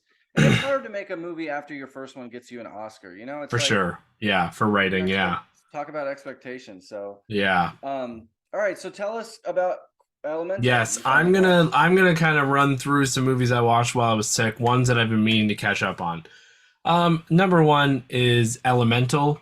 That is the Pixar movie about the four different elements and how they all live together in a society. Mm-hmm. Um, I found it to kind of be bad pun after bad pun. There's a lot of And puns. yeah, like it's all just a pun about wind and fire and storm and I found myself just picking the movie apart because it just doesn't make sense. Like there's fire and living in the and I Yeah, understand yeah. it's what it's trying to be an allegory of. It's trying to be an allegory of people coming Immigration. over, immigration, and how hard it is for them to assimilate, or not that they need to assimilate, but become a part of our culture. Um, but I couldn't help but be bothered by the logistics. But the movie looks beautiful. It looks amazing. It's maybe one of Pixar's best looking movies. Like the way the fire works and the water works. It's just beautiful. And at the end of it, I liked it because it was a sweet love story. And I don't know. Like I haven't seen a ton of like love stories like that. Um, from like kids movies. Like it was at the root of it all. It was a love story, and I really enjoyed the love story. Maybe that was my sick sentimental self, but No, I I thought enjoyed it was that. sweet too. Yeah, I think I gave it like 3 stars. Uh, you know, uh, the kids are gonna like it, and I think you're gonna. It's okay. It's fine. I don't know. Um, and then Night of the Hunted is another one. Basically, this is a on Shutter. It's a Shutter original, I think. This started out really interesting. A girl stops at a gas station and she enters the gas station and there's nobody in there, and she starts getting shot at. Oh yeah, And the sniper one. yeah, so there's a sniper somewhere she doesn't know, and then they just start shooting at her. She gets injured. She crawls, and it's basically a survival story. Um, how can she survive this? Why is this person doing this? Um, there's too many dumb decisions that happen, and ultimately, this movie just fails. And then the killer essentially it becomes like the left and the right. It's kind of becomes political, and once it became political I was like really annoyed because then it goes really hard political. Mm. Like it takes a real political like left turn, and you know there's a lot of anti-vaxxer stuff Mm. about the killer, and it's kind of like a after COVID, this guy's maybe a little unhinged because of what happened during COVID. Okay. There's some interesting ideas. It's a 2.5, 2-star movie, but she makes so many dumb decisions. I hate A that. lot of other characters make dumb decisions. And his like the political views, like it just goes on forever and ever, and if it was a little more subtle it would have been so interesting, but it's like, okay dude, we get it. But anyway, so it's on Shutter. I don't highly recommend it. You might like it more than me, but ultimately bleh. Okay. um and then I watch No Hard Feelings. That is the Jennifer Lawrence movie where she sees an ad on Craigslist and she decides to. And the ad on Craigslist, sorry, is about and these parents. They want to they want someone to date their son. Before he goes to He's college. Yeah, before he goes to college. He's 19 years old. And Jennifer Lawrence says, "Yes, I'm going to do this." She's 32, It's, you know, it's a little weird, but it's fine. What this movie ultimately ends up being is just like this very sweet, very interesting look at life from both sides, like her being a 32-year-old and then becoming friends with this 19-year-old, or, you know, there's some really funny stuff in this as Very well. funny. Very funny stuff. And, you know, I'm 33, you know, so I was like, there's a lot of stuff with her that kind of struck a chord. And, you know, it's not the traditional comedy romance that we get where it's like, oh, like, you know where it's gonna go. You do kind of know where it's gonna go, but not really. And it goes in a really interesting direction. And Jennifer Lawrence is great as she always is. She's very naked in a very crazy scene. Funny scene. Yeah. Excuse me. And but he was really good. Yep. I don't have his name up here. Um, Yeah, he was unknown to me, and he did a yeah, great job playing that like quiet, shy, nerdy kid. he would have fit right into like Superbad, you know, Yeah, or yeah, something he like that, felt. where he's playing this teenager. There's oh god, there's this really funny scene. I don't want to give it. I won't give anything away, but where she comes and she rescues him, not like quote unquote rescues him, and like he says he's taking a pill, but then like what Oh that yeah. pill ultimately ends up being is just really funny. So and then last but not least, or whatever, I saw Anna and the Apocalypse, and this is a Christmas horror musical that is streaming on Tubi and Prime, I think. And it's basically this girl and a bunch of kids. They are at this high school, and then a zombie apocalypse breaks out, and but it's a musical, so they're singing I remember throughout. this. Yeah. Yeah, and you know she's and it's at Christmas time, so she's like killing zombies with a sharpened candy cane, and um, ultimately it's a little too silly for its own good, but it's fun. And the songs are fine. It's like Shaun of the Dead meets Glee, Okay. kind of thing. And it's definitely interesting. And if you're not I think if you're not a huge horror fan, you would like this. I don't think it gets too into there's some maybe little gross scenes, but if you're not a huge horror fan, but you like a little and you like music, dig in. This is streaming readily available everywhere. It's from like 2017, I think. Yeah, 2017. Um, and it's yeah, it's not bad, but a little too. I don't even want to say Glee. I want to say like early Nickelodeon. Like the Hmm. villain in this movie is like way over the top, like so stupid. But oh my god, you look like you're fading fast. Are you I am, tired? man. Yeah. Oh my god. Yeah, let's try and get through the rest pretty quick. It just hit me. Do you want me to finish? No, that's okay. That's okay. Okay. All right. Let's try and get to 130. Okay. All right. So the other one I wanted to mention real quick that I saw was Radical.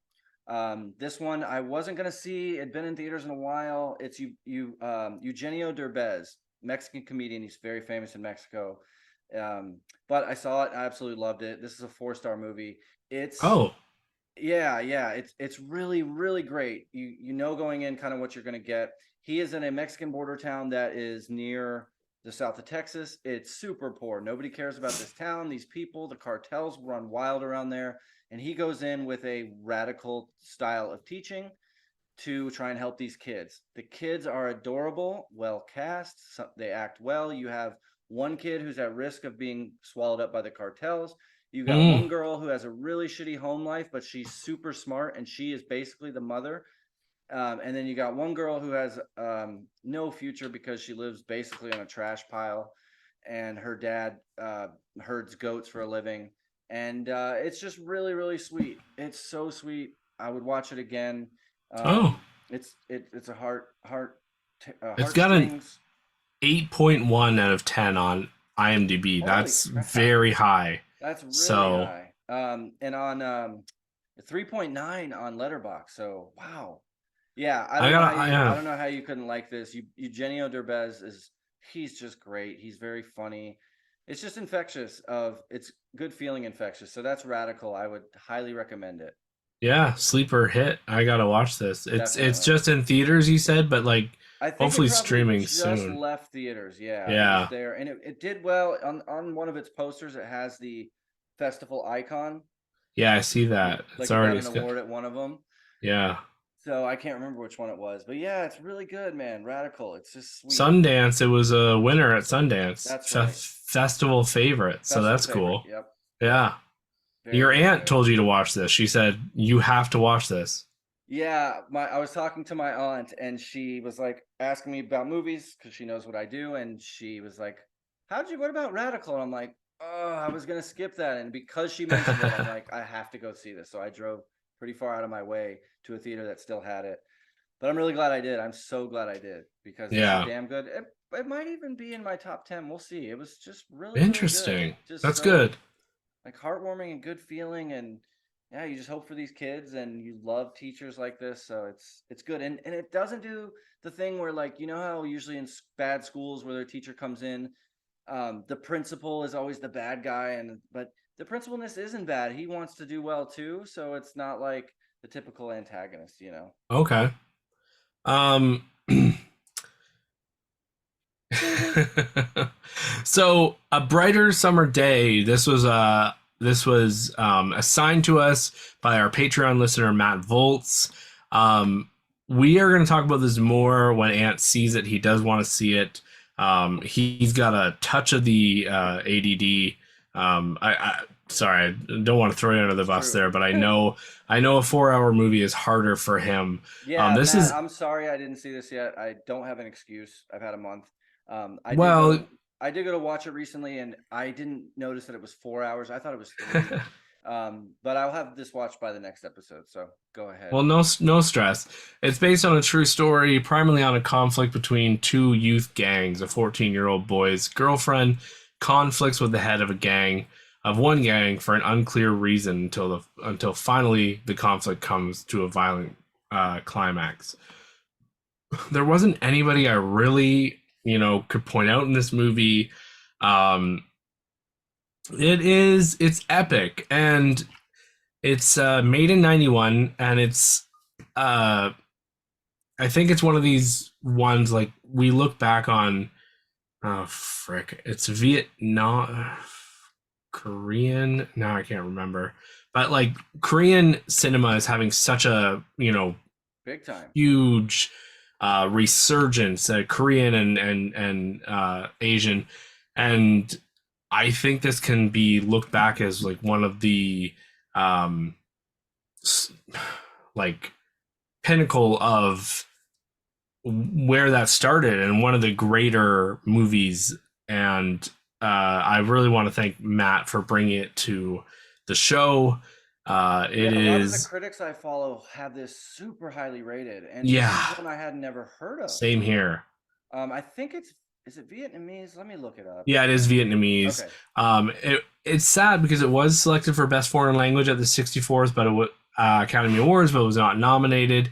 It's set in the like early 60s, I think, and it gets into some gang related stuff. Based on a And true then story too. it's a true story, and there's some very interesting. It's stuff that like we wouldn't be able to ever understand because we didn't live during this time, and there's parents, and I don't want to say this, but but some Asian parents have been known to be very strict on their children. Sure. That's but who isn't? A lot of people are, right? Yep. Yep. But this they are. So he is Vietnamese, and they're in China. Oh my god, if I'm gonna get this wrong, sorry. There's a lot going on in this movie, and he doesn't want his son to get on with the wrong crowd. You know, it's 1959. There's a lot that's been going on in the past 20 years for, you know, Asian culture, and you know his son starts to go down a road that he's not very happy about, and it goes some really interesting places. I think for any movie lover, this is one that they need to probably see.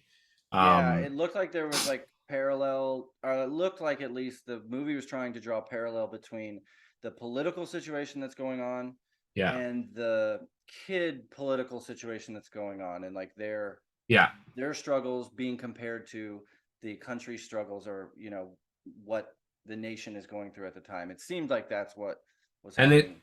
yeah, and like it's 4 hours. Like I enjoyed it, but it's I'm sorry, but it's too long. Like it didn't doesn't need to be this long, because but That's like fair. it really builds, because like you get to know these characters, and these, you know, you see from kind of maybe youthfulness, you know, what's the word I'm looking Like for? optimism, youthful Yeah, so optimism. we're Naivety. ignorance kind of, and then how it builds, and you know you want to be cool, and it goes to some dark places, and yeah, Yeah, it seems like um, there's some serious violence in it, which reminds yeah. which that description kind of reminds me of oh, what is that amazing Brazilian movie? I know it reminded me of something else that I can't remember now. I wish I'd written it down, Oh, but there's that one that where the Brazilian kids like end up getting into gangs and a bunch of them get shot oh, and was killed. that a It's Netflix movie with Idris no, Elba? No. no, that one is good too. Oh my God, that one's great. Mm-hmm. But no, the one I'm thinking of, it's not called Brazil, but it's yeah, it's set in Brazil. The kids play soccer, but they get Mm-hmm. involved with gangs and they get shot. And it's kind of showing that because of the area they come from, Mm-hmm. it's hard to escape that kind of life. Oh, it's Yeah. something blood, or I'll think of it. It's So, a great movie. It's a classic. okay. Um, Blood Diamond? No. No, no, I'll Okay. figure it out. So I'll save Orca for next week. But anyway, so thanks, Matt, for giving us this one. Yeah, Uh, and he'll have another one he this will. month. Yes, I think very soon. Yeah, if I Um, could plead with s- you, Matt, give us one that's a little shorter this time, just for this month. But anyways, we do appreciate you, and like I said, I'll have this for for next sure, week. you're the best, Matt. I've known Matt for a very long time. We go way back. We've never met, but you know, we've been internet friends for very long. I wonder how long, but so here's what is coming to streaming and theaters. City Um, of God, sorry, City of God. City of God. Yes, I started that movie, but I never finished it. I have to go back and watch that immediately. It's phenomenal, Yeah, phenomenal. Seen it twice. It's great, and it's I think it's a little different than a brighter summer's day, but I could see maybe some parallels. So parallels. yeah, Yeah. what's coming to streaming? So Bottoms is on MGM Plus on November 27th. I didn't even know MGM Plus was a thing. Me Really? neither, but you can get it through the Prime, like it's a Prime Oh, add-on right. too. Because So, Amazon owns um, them now. yeah. Candy Cane Lane is an Eddie Murphy Christmas comedy coming very soon. It's going to be streaming for free on Prime Video December 1st. The Exorcist Believer will be streaming for free this on December 1st on Peacock. I just saw The Exorcist Believer being shown tonight in a movie theater near me. Like, No what? way. Yeah, so Oh my weird. god. Family Switch, which is a Jennifer Garner Ed Helms comedy, which is like kind Freaky of Friday. Freaky Friday vibe. It will be November 30th on Netflix. Five Nights at Freddy, which has been only available to rent, um, is now available to rent. It was only streaming on Peacock before, but now they've made it available to rent. So it's VOD, but you can still stream it on Peacock if you Oh, that's but you can funny. also rent it. I Yeah, don't know. because It's a weird it was day and date, so day and date, but not day and date VOD. You right. had You to could have, only get yeah, yeah. yeah. Um, The Holdovers is available to rent now. I might go watch it like this week. I will watch it again. I love that. We both love that movie.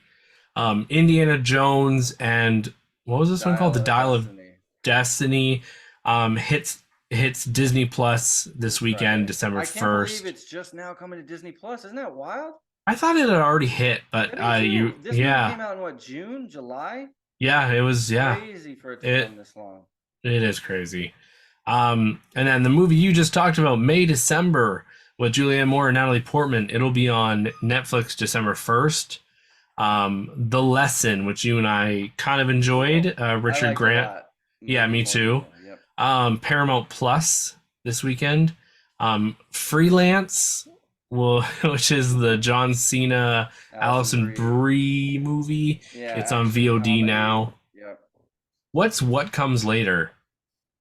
Oh, it's the Meg Ryan movie that was just in Yes. theaters like a week David ago. Duchovny, Meg Ryan. Yep. Yeah, it was It just in theaters. like literally 2 weeks ago, and now it's on Oh, VOD. what happens later? Sorry. What? Oh, what happens Yeah, later? that's Okay, my bad. I probably typed that wrong. okay. Well, I wouldn't have known either way, but I'm except I I'm looked it impressed you up. remembered it by the title. Because I looked it up when I saw you put it there, but I obviously didn't change the title. The Bad Guys, A Very Bad Holiday. Yeah, do you know That's what this is? yeah, it's based on Yeah, that that animated movie that animated came movie. out 2 years ago. It's based on a Yeah, series of books about a snake a and fox a and yeah. fox. So it's The gonna movie was holiday cute. special. The movie It was kind of was, cute. I yeah. saw lots of it. I was still working in Chicago when that one came out, and I saw a lot of it. A lot of The, it.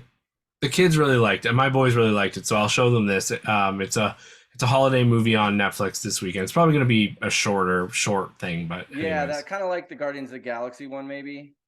yeah, exactly.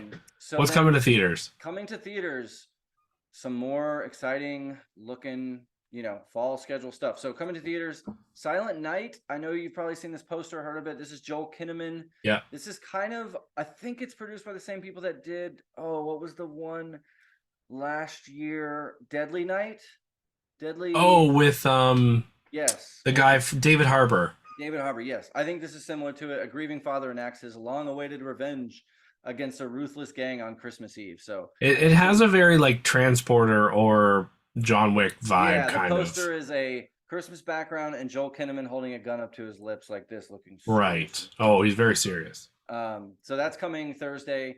Godzilla minus one. I know you are wicked excited for this one. I actually am kind of hyped for this too because I finally saw Yeah. pieces of the trailer in when I was It seeing looks Rabbit Hole, good. and it looks really cool. The action scenes look awesome. So there is a fan early screening tomorrow night, which is Wednesday, the 30th of November, Okay. which Okay. I think I told you I'm gonna try and catch tomorrow Yeah. before I see Napoleon for the second time Oh my gosh. with my friends. We'll see if I can do it. I might not because I might just wait till Thursday. But yeah, Yeah. definitely looking forward to that one. And then Beyonce's Renaissance, her concert movie comes Yeah. this weekend. I'll be working Sunday at the theater, so I'll have some Oh, inside you'll have info stories. of how busy it is. Yeah. Then the next one is The Shift. This one was a new one to me. This is Neil McDonough. What was it? Yeah, Neil McDonough, Christopher Polaha, but it has Sean Astin in it. It's Oh. sci-fi. After meeting a mysterious stranger, a man must escape a dystopian world to return to his wife. This could be like a really crappy, Yeah. Shutter, not Shutter, maybe Tubi or Fudo or Yeah. whatever. But it could be okay. I haven't seen Sean Astin in a while. Yeah. Fallen Leaves is also coming to theaters.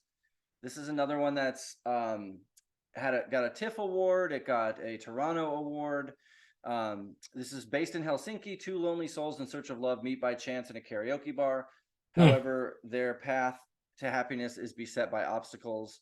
So it looks like a kind of goofy romantic comedy. It has the woman Alma Poisty, who we know from. Oh yeah, that girl. Yeah, you'd recognize her. I don't know her. I'm just kidding. You recognize her. And then finally, this is coming limited release, but it is near me in Atlanta. Maestro. This one Yes. I'm super excited for. This is Bradley Cooper's directed stars. It's a Netflix movie. It Leonard also has Bernstein, the composer. It's about yes, his life. and The it has Carey Mulligan as his wife in it. yes. I'm super excited for this. A lot They of are critics. both um, predicted to be in the Oscar race for their roles. Apparently, it's really good. So, Yep, um, it got awards at BFI, at London Film Festival. It's right, like some black and white shots, some color. It looks like a right, really sweet romance, and Leonard Bernstein is an interesting historical figure. So, um, yeah, yeah, I'm looking forward to this. I will. There's me too. probably no chance that I won't see that this weekend. Okay. So, And oh then wait, that one is wait, also going to be on Netflix, like, December um, 20th. yeah, December 20th. So it's one that's going to be in theaters limited and Yep, then on Netflix later, yep, like May, December. exactly like May, December. Yep. Yeah. All right, so for betting, Yeah. um, you won last week. We guessed what the 5 day for Napoleon would be. Mitch said 23. I said 60. It ended up being 32.5. So bring it on, I'm Mitch. assigning you Shin Godzilla. Oh, So perfect. if you don't see Godzilla minus one tomorrow, watch Shin. I don't think they're not related in any way. Right. But Shin Godzilla is really good. I put it off for way too long and ended up really loving it. So Shin Godzilla, you know, put it on your watch list. Yeah, yeah. It's Yeah, one I've wanted to see. I've yeah, heard movie people praise it. yeah, So let's do it. for sure. Cool. And then so this week, let's bet on what Beyonce Renaissance's opening weekend will be domestically. Domestically, Yeah, oh so I have no idea. I haven't heard estimates. I know nothing. I know Taylor Swift's was like 80 or 90, 92 or something. I don't think it's yeah, going to be anywhere near there. yeah. Okay, So, I'm gonna yeah, write all it right. down. I'm All gonna write right. it down. I'll write mine down too. Okay.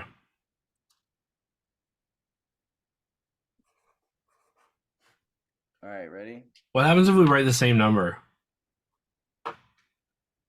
Then it's a wash. Okay. Neither of us have to assign one. How about that? I Okay. doubt we will. All right. Three, Okay. Yeah, I mean, we wrote two. it down. So, Yeah, we'll just say it. yeah, 49 is what I put. 69 is what I put. Okay. Okay. I went high. Yeah, I've been going high, so I wanted to go a little low these last two. What'd you say? 49? 49 million. Yep. I went 69. Nice. All right. Well, thank you everyone for listening. We'll let Ant get to bed. He's got to work tomorrow. He Yeah, this so sucks, man. I have to get up at graciously. 7. I I have to, know. I'm and so sorry. no, don't be sorry. It just sucks the way that shit works out. It's like I was I'm just sick like and looking at he. the clock. I'm like, oh, I know I'm gonna feel this, and like I know I have to do right now at work. I'm doing these video trainings, and so they're really boring because like Oh. I have to watch these videos and then take little quizzes on them, and they like check my scores. And you're not going to be able to have a nap before Godzilla minus one. Yeah. Tomorrow's gonna be a long day, but that's fine. I'm Let's just all looking at thank like, Ant for giving us his time, and please, it's all no. because I was sick. I literally had no voice to record last week, or else we would have. So I thank like you, doing Ant. these more than I like doing anything else. So, or besides seeing movies, this is Perfect. second. Yes. So, Thank you. no apology needed. All I wouldn't right. have done it if I didn't think I could, but You. we had a lot to cover. So, His eyelids are drooping. yeah, I am tired. It just hit me, dude. Like all of a sudden, I'm like, oh god, now I'm I have tired. that effect on people as soon as I start talking. No, All right, everyone. I'm normally like a night owl anyway, but you get into like that rhythm, and then your body's just Oh, like, I hey, know. dumbass, And it's my late. job is like right now is like my night owl time. So Yeah. You're like just off work and ready to get yeah, going. party. No. Yep. All right, everyone. Thank you for listening. Thank you, Ant. Bye. Bye.